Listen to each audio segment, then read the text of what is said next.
सभी ज्ञान प्रेमियों को, सभी प्रबुद्धजनों को, सभी तत्वदर्शी जिज्ञासुओं को, सभी गीता प्रेमियों को मेरी ओर से और मेरी संस्था डूअर्स पैराडाइज फाउंडेशन के सभी सदस्यों की ओर से सादर जय श्री कृष्ण। आज हम वर्तमान युग में आध्यात्मिक चिंतन की श्रृंखला के तहत गीता के 5वें अध्याय के श्लोक संख्या 20 की व्याख्या कर रहे हैं। 19वें श्लोक तक भगवान ने अर्जुन को तत्वदर्शी होने के लिए क्या योग्यता अपने में पैदा करनी है या समदर्शी होने के लिए क्या क्या पात्रता अपने में लानी है, उन सब चीजों का जिज्ञासु अर्जुन और हम सब तत्वदर्शी जिज्ञासुओं को समझाने का प्रयास किया।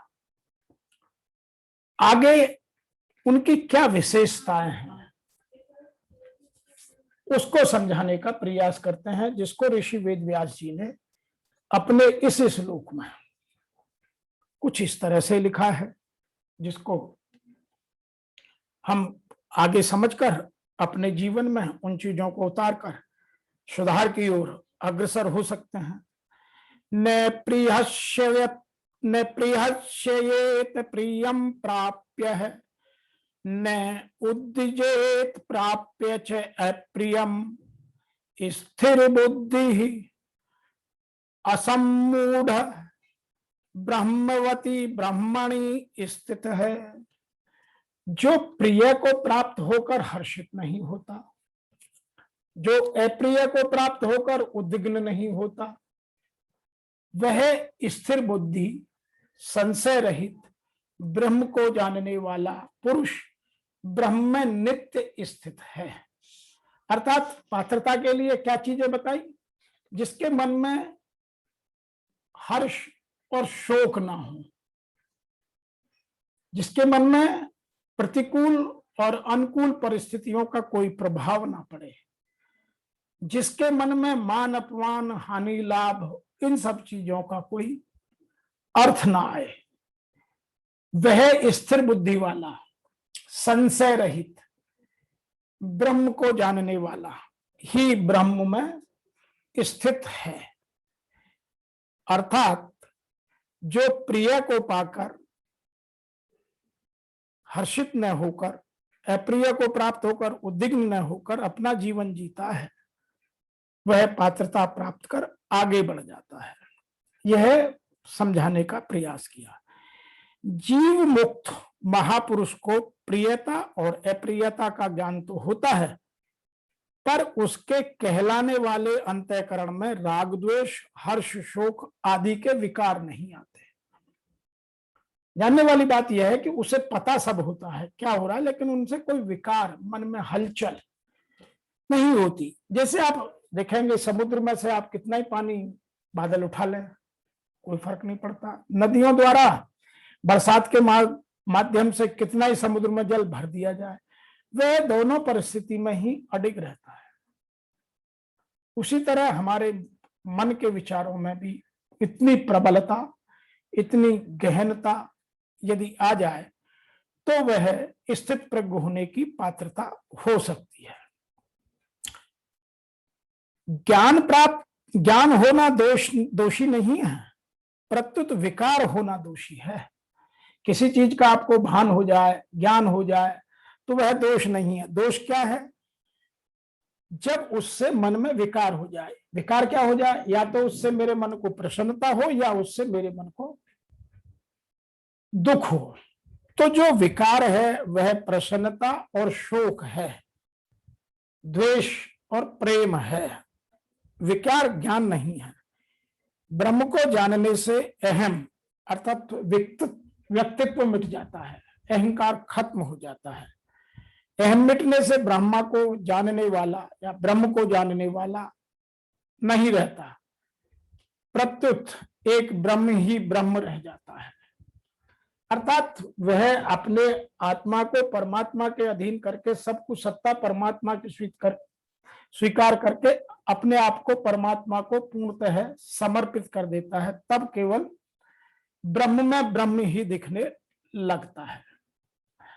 In English, one who neither rejoice on obtaining the pleasant, nor grieve on obtaining the unpleasant. He, with a steady mind, without any doubts, knows the Brahma and rest in him. बहुत सरल सी बात है, लेकिन प्रयोग में लाना, जीवन में उतारना बहुत कठिन है, क्योंकि हम इस संसार में इतने लिप्त हो गए हैं कि इस संसार की प्रत्येक घटना का असर अपने ऊपर नापने लगते हैं। यही विकार है। न प्रियस्य अप्रियतम न नो द्विजेजात प्रात्य है। यहां इसका तात्पर्य यह निकाला गया है कि शरीर, इंद्रियां, मन, बुद्धि, सिद्धांत, संप्रदाय, शास्त्र आदि के अनुकूल प्राणी, पदार्थ, घटना, परिस्थिति आदि की प्राप्ति होने ही प्रिय प्राप्त होना है, और इनके प्रतिकूल प्राप्त होने पर ही अप्रिय प्राप्त होना है। प्रिय और अप्रिय को प्राप्त होने पर भी साधक के अंतःकरण में हर्ष और शोक नहीं आने चाहिए। यहां प्रिय और अप्रिय प्राप्ति का अर्थ यह नहीं कि साधक के हृदय में अनुकूल तथा प्रतिकूल प्राणी के पदार्थों के प्रति राग या द्वेष है, प्रत्युत यहां उन प्राणी पदार्थों के प्रति के ज्ञान ही प्रिय और अप्रिय प्राप्ति कहा गया है। प्रिय या अप्रिय की प्राप्ति अथवा अप्राप्ति का ज्ञान होने में कोई दोष नहीं लगता। अंतःकरण में उनकी प्राप्ति अथवा अप्राप्ति का असर पड़ना, अर्थात उनका हर्ष या शोक होना ही उनका प्रभाव डालता है। यहां लिखा है ब्राह्मणी स्थित है। वास्तव में संपूर्ण प्राणी तत्व से नित्य निरंतर ब्रह्म में स्थित है, परंतु भूल से अपनी स्थिति शरीर, इंद्रियां, मन, बुद्धि आदि में ही मानते रहने के कारण मनुष्य ब्रह्म में अपनी स्वाभाविक स्थिति का अनुभव नहीं करता। जिसे ब्रह्म में अपनी स्वाभाविक स्थिति का अनुभव हो गया, ऐसे महापुरुष के लिए यहाँ ब्राह्मणी स्थित पद का प्रयोग किया गया है। ऐसे महापुरुष को प्रत्येक परिस्थिति में नित्य निरंतर ब्रह्म में ही अपनी स्वाभाविक स्थिति का अनुभव होता रहता है। यद्यपि एक वस्तु की दूसरी वस्तु में स्थिति होती है, तथापि ब्रह्म में स्थिति इस प्रकार की नहीं है। कारण है कि ब्रह्म का अनुभव होने पर सर्वत्र एक ही ब्रह्म रह जाता है। उसमें स्थिति मानने वाला कोई दूसरा नहीं रहता। जब तक कोई ब्रह्म अपनी स्थिति को मानता है, तब तक वह ब्रह्म की वास्तविक अनुभूति में कमी की परिच्छिन्नता है, अर्थात वह अपने को ब्रह्म से अलग मानता है। जिस दिन वह अलग होने का भेद समाप्त हो जाए, तब संपूर्ण संसार ब्रह्म में दिखता है। प्रत्येक व्यक्ति में, प्रत्येक जीव में, प्रत्येक जंतु में, सब में परमात्मा का दर्शन होता है और हर परिस्थिति उसे अपने अनुकूल लगती है। फिर प्रतिकूलता अनुकूलता का अंतर ही खत्म हो जाता है। तो यहां यदि सारांश के रूप में ऐसा कहा जाए कि उसका कोई प्रिय अप्रिय होता ही नहीं, इसलिए जिसे लोग प्रिय समझते हैं उसे पाकर वह हर्षित नहीं होता, और जिसे लोग अप्रिय समझते हैं, जैसा कुछ वर्तमान में धर्मावलंबी कि जो मेरे धर्म को मानता है वह ऐसा है, जो मेरे धर्म को नहीं मानता है वह वैसा है, तो फिर वो स्थित प्रज्ञ कैसे होंगे? आज वर्तमान में इतने धर्मों, इतने मतों, इतने संप्रदायों का जो झगड़ा है, तो आप समझ सकते हैं कि वह सब स्थित प्रज्ञ हैं? नहीं, वह कोई स्थित प्रज्ञ नहीं है। जो सब में ब्रह्म के दर्शन करता है वही ब्रह्मशील है। उसे पाकर वह उद्वेगवान नहीं होता। अर्थात कोई भी परिस्थिति आ जाए, प्रिय मिले तो भी, अप्रिय परिस्थिति, व्यक्ति, घटना, क्रम कुछ भी मिले, दोनों का उसके अंतःकरण पर कोई प्रभाव नहीं पड़ता। वह किसी भी स्थिति को पाकर उद्वेगवान नहीं होता। ऐसा स्थिर बुद्धि वाला, ऐसा मूढ़ संशय रहित, ब्रह्मविद, ब्रह्म से युक्त, ब्रह्मवेत्ता, ब्राह्मण स्थित, परात्पर ब्रह्म में सदैव स्थित हो जाता है, अर्थात वह मोक्ष को प्राप्त हो जाता है। फिर वह इस जन्म मरण के चक्कर से अर्थात इस भव सागर से पार उतर जाता है। आज के इस श्लोक की व्याख्या में हमें ये 3 चीजें समझने की हैं। नंबर 1, जो प्राप्त को होकर, जो प्रिय को प्राप्त होकर हर्षित ना हो, अर्थात किसी चीज की खुशी ना हो, किसी चीज से प्रसन्नता ना हो। दूसरा, किसी अप्रिय को प्राप्त होकर किसी से उद्विग्न ना हो, शोक पैदा ना हो। वह स्थिर बुद्धि वाला, संशय रहित। यहां संशय रहित बार बार कहा गया है। जब तक हम इन दोनों में अंतर करते रहते तब तक मन में तरह तरह के संशय, भ्रम पैदा होते हैं। इसलिए मैंने महाभारत के कुछ पात्रों के नाम जब शुरू में बोले थे, तो उनके कर्म के अनुसार यदि उनका आचरण देखें तो वह रोज ब्रह्म के दर्शन करते थे, लेकिन कभी ब्रह्मनिष्ठ नहीं हुए। यह कोई वर्तमान की बात नहीं है। आज बहुत सारे साधक ऐसा कहते हैं कि यदि एक बार ब्रह्म के दर्शन हो जाएं तो सब कुछ ब्रह्म में हो जाता है। मैं यदि महाभारत कालीन व्यवस्था की बात करूं तो तब बहुत सारे लोगों को, सारे कौरवों को, पितामह भीष्म को, आचार्य द्रोण को, इन सबको समय समय पर स्थिति के अनुसार योगेश्वर श्री कृष्ण अपने दर्शन देते थे। तो क्या वो ब्रह्म दर्शन के बाद ब्रह्मदर्शी हो गए थे? यह प्रश्न जरा इस श्लोक को समझने के बाद गहनता से, सघनता से सोचिए। मेरे आपसे निवेदन यह है कि ब्रह्म के दर्शन हो जाने के बाद भी यदि मेरा अंतःकरण शुद्ध नहीं हुआ तो मैं ब्रह्म स्थित नहीं हो सकता। तो यह जो हम आज गीता की बात करते हैं, जो गीता युद्ध के मैदान के मध्य लिखी गई, जहां भीषण संहार होने वाला हो, वहां ज्ञान की बात करके ज्ञान को स्थापित करना कितना कठिन रहा होगा। धर्म अधर्म के बीच अधर्म को खत्म करने के लिए धर्म की बात करना और सबको अपना स्वधर्म समझाना, खासतौर से अपने उस जिज्ञासु मित्र अर्जुन को भगवान श्री कृष्ण के लिए कितना मुश्किल रहा होगा, यह कल्पना हम कर सकते हैं। और यह कितना सरल होता है, यह भी बहुत सारे उदाहरण मिल सकते हैं। तो यह सब कुछ निर्भर करता है कि मैं स्वयं कैसे सोचता हूं, मैं अपने अंतःकरण में किस तरह के विचारों का चिंतन, मंथन, अध्ययन, पदार्पण, दोहन, संचयन, क्रियवन या उनका मनोनयन करता हूं। जब तक मैं स्वयं नहीं इस बात को रोज धीरे धीरे, सने सने प्रारंभ नहीं करूंगा, तब तक यह काम एक दिन में होने वाला नहीं है। ऐसा कहीं नहीं है कि मैं अचानक आज साधारण मनुष्य से उठकर मैं अपनी आध्यात्मिकता को जगाने के लिए कुछ आध्यात्मिक पुस्तकें पढ़कर एकदम से आध्यात्मिक हो जाऊंगा। नहीं, उसके लिए अपने अंतःकरण की आपको शुद्धि करनी पड़ेगी। वह शुद्धि कैसे होती है? जैसे हम अपने शरीर को सौष्ठव बनाने के लिए रोज थोड़ी थोड़ी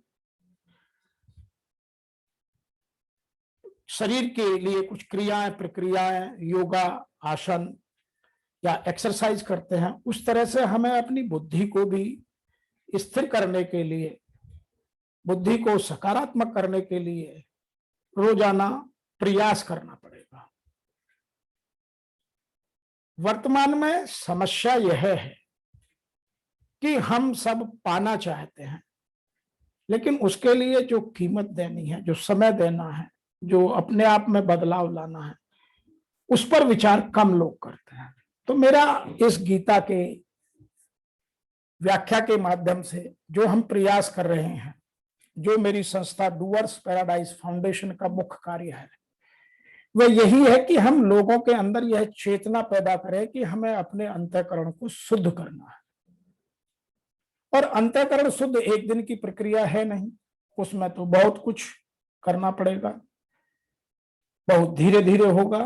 तो मेरा आपसे निवेदन यह है कि आप रोज एक एक इस व्याख्या को सुने, समझें, कहीं यदि कोई भ्रम, कोई संशय, तो हमें लिखें। जब तक आप लिखना और अपने चिंतन में इस प्रक्रिया का सम्मान नहीं करेंगे, तब तक यह प्रक्रिया उन प्रक्रियाओं के जिनमें हम बहुत बुरी तरह फंसे हुए हैं, उनसे दूर होना, उनसे पार पाना संभव नहीं होगा। तो मेरा आप सभी से करबद्ध निवेदन है, प्रार्थना है कि आप धीरे धीरे प्रयास करें। रोजाना आधे घंटे से, 10 मिनट से, 15 मिनट से प्रारंभ कीजिए और फिर समय को धीरे धीरे बढ़ाइए। आज वर्तमान में हम बचपन से उन कुरीतियों से, उन कुप्रभावों से, उन आचरणों से निकलकर यहां तक पहुंचे हैं जिनको एकदम छोड़ना बहुत मुश्किल है। आज मैं एक बात यहां कोरोना काल में और कह देना चाहता हूं कि कोरोना के इस दूसरी चरण में हम सबने बहुत कष्ट झेले हैं और गीता सब लोग पहले से पढ़ते आए हैं, गीता के बारे में सब जानते हैं, रामायण के बारे में जानते हैं और सबको पता है कि जब तक हम स्वधर्म का पालन नहीं करेंगे तब तक हमारा उद्धार नहीं हो सकता। लेकिन आज आपको इस महामारी के समय में कितने लोगों ने स्वधर्म का पालन किया, और वो सब वो लोग हैं जो लोग बहुत लंबा तिलक, बहुत ज्ञान की बातें मंदिर में, मस्जिद में, गिरजाघर में, चर्च में, जो जिस धर्म को मानता उन सब में जाने वाले हैं। वो धर्म से दूर नहीं है, धर्म में जुड़े हुए हैं, लेकिन अंतःकरण में धर्म बिल्कुल नहीं है। तो जब तक हम अपने अंतःकरण को शुद्ध नहीं करेंगे, शायद भगवान हमें मौका दे रहा है कि हम ऐसे समय में अपने अंतःकरण को शुद्ध कर हम पूरे संपूर्ण मानव समाज के लिए, संपूर्ण मानवता के लिए कुछ करने का प्रयास करें। इसको यदि हम सकारात्मक रूप में ऐसे भी सोचें कि भगवान ने हम सबको एक अवसर दिया कि हम सभी आत्माओं का आदर करें और सभी आत्माओं को समभाव से देखें, तो यदि हम इस तरह से अपने नित्य प्रतिदिन के जीवन में यदि आचरण करते, तो ये जो समस्या इतनी विकट और विशाल विराट हमारे सामने आई है, शायद इसका परिणाम कम हो सकता था। इसको किसी और दूसरी तरीके से देख सकते थे और मानवता की या आत्मा की सेवा करने का मौका ले सकते थे, जो हमने गंवा दिया। ऐसे में क्योंकि हमारे आसपास जो माहौल है वह यह कहता है, मैं अपने समाज की भी कुछ आपको भ्रांतियां बताऊंगा। बहुत सारे लोग कहते हैं कि हर चीज में अवसर खोजो। अब अवसर खोजने के लिए कहा तो यह जाता है कि आत्मा की सेवा करने का अवसर खोजे, लेकिन लोगों ने अवसर क्या खोजा कि इस अवसर में हम कालाबाजारी, हम होल्डिंग कैपेसिटी बढ़ाकर कैसे पैसा कमाए। तो हमको यह जान, जिनका अंतःकरण शुद्ध है वह सोचते हैं कि हम एक आत्मा दूसरी आत्मा की कैसे सेवा करें, और जिनका अंतःकरण अशुद्ध है, यह मैं इसलिए कह रहा हूं कि लोग कहते हैं कि हमें पता नहीं कि दोनों में क्या अंतर है, इसलिए हम कोशिश कर रहे हैं इस कोरोना काल में ठीक से समझाने की कि यदि कोई इस समय में भी जब भगवान ने एक अपॉर्चुनिटी मानव को मानव की सेवा करने के लिए अर्थात आत्मा को आत्मा की सेवा करने का मौका दिया, उसमें भी आदमी अपना मान सम्मान, अपना हानि लाभ, अपना विचारों की उत्कृष्टता ढूंढ रहा हो, तो फिर अंतःकरण शुद्ध कैसे हुआ? तो कृपया इन चीजों को जितना सुनना आवश्यक है उतना समझना आवश्यक है, और समझकर अपने जीवन में प्रयोग करना परम आवश्यक है। मैं बार बार कहता हूं कि आज संसार में गीता सबसे ज्यादा पढ़ी जाने वाली पुस्तक है, जिसका प्रादुर्भाव भारतवर्ष में हुआ। आज भारत की ऐसी दशा क्यों? आज भारत के लोगों का अंतःकरण इतना बिगड़ा हुआ क्यों? उसका कारण है कि हम सब ने केवल बातें की हैं, अपने को सुधारने का प्रयास नहीं किया, दूसरे को ज्ञान दिया है। अपने को जब जैसा मौका लगा वैसा अपना आचरण बदलते गए हैं। तो जब तक मैं नहीं सुधरूंगा तो मेरा सुधार नहीं होने वाला है। किसका हम सुधार करने की बात कर रहे हैं मेरी समझ में नहीं आता, और जो दूसरों में सुधार की बात करता है वह शायद मेरे हिसाब से, मेरा ये व्यक्तिगत राय है, जब तक वह खुद अपना आचरण ठीक नहीं करेगा तब तक दूसरे की सुधार की बात करना बेईमानी है। आज के इस 20वें श्लोक की व्याख्या में हम वर्तमान की परिस्थितियों को समझते हुए अपने अंतःकरण को शुद्ध कर एक आत्मा दूसरी आत्मा की सेवा भावना से, दूसरे के कल्याण के लिए, दूसरे के परोपकार के लिए, दूसरे को और मजबूत ब्रह्मनिष्ठ ब्रह्म में स्थित करने के लिए प्रयास करें, तो यह काम बड़ी सहजता से हो सकता है, सुगमता से हो सकता है, सरलता से हो सकता है। किंतु वही जो माया है वह हमें अपने चक्कर से बाहर निकलने नहीं देती। हम घूम फिर करके फिर उसी में घूम जाते हैं। मैं यहां आज एक और भी बात कहता हूं कि हमें अच्छे बनने के स्कूल, विद्यालय, विश्वविद्यालय बहुत हैं। खराब करने का कहीं आपने कोई इंस्टीट्यूशन देखा है कि जो ये गुंडा बनाने का इंस्टीट्यूशन है, यह चोर बनाने का इंस्टीट्यूशन है, यह अधार्मिक बनाने का इंस्टीट्यूशन है? कहीं कोई एड्रेस आपके पास है तो हमें भेजिए। कहीं नहीं है। तो हमें जब सब अच्छा बनाने का प्रयास कर रहे हो और फिर भी हम अच्छा नहीं बन रहे हो, तो उसका कारण सबको पता है। एक है कि हम सब दूसरों को ज्ञान बांट रहे हैं, खुद को ठीक नहीं कर रहे हैं। और जब तक खुद को ठीक नहीं कर रहे हैं, उसका हम दो तरीके से नुकसान कर रहे हैं। एक तो अपना नुकसान कर रहे हैं कि हम इस जन्म मरण के चक्कर से पार नहीं होंगे, इस भवसागर में घूमते रहेंगे। और दूसरा, हम गलत चीज लोगों को बताकर कहीं भ्रम या उनमें भटकाव की स्थिति तो नहीं ला रहे हैं। एक बात और है कि अधूरा ज्ञान कई बार हमें भटकाव की ओर ले जाता है।